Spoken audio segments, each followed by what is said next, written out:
On commence ce journal avec ces derniers développements autour de l'attaque à la préfecture de police de Paris. 4 morts.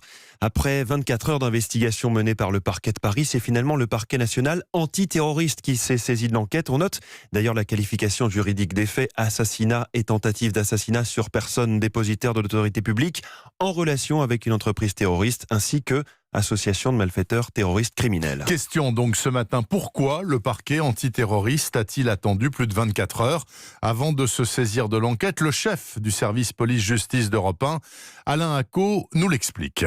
La décision de privilégier la piste d'un attentat a fait l'objet d'un sérieux bras de fer en coulisses. Elle a été prise après de longues et vives discussions entre enquêteurs et magistrats, parquet de Paris et parquet national antiterroriste, ministère de l'Intérieur et préfecture de police. Dès jeudi soir, la brigade criminelle avait souligné l'extrême violence du mode opératoire et ses similitudes, pour certaines victimes, avec les vidéos de l'État islamique.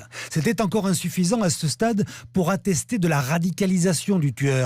Pour cela, il a fallu attendre les premières déclarations de son épouse en garde à vue et surtout l'examen de son téléphone portable. Les policiers y ont trouvé le SMS dans lequel il annonce à sa femme qu'il vient d'acheter un couteau et qu'il va passer à l'acte. Comme elle ne cherche pas à l'en dissuader, elle sera très certainement mise en examen, mais ne sera probablement pas la seule. Grâce au téléphone, les enquêteurs ont en effet découvert que l'agent administratif habilité secret défense est chargé depuis 15 ans de la maintenance informatique de la direction du renseignement à la préfecture de police, était parfois en contact avec des individus appartenant à la mouvance salafiste. Les informations d'Alain Acco pour Europe 1.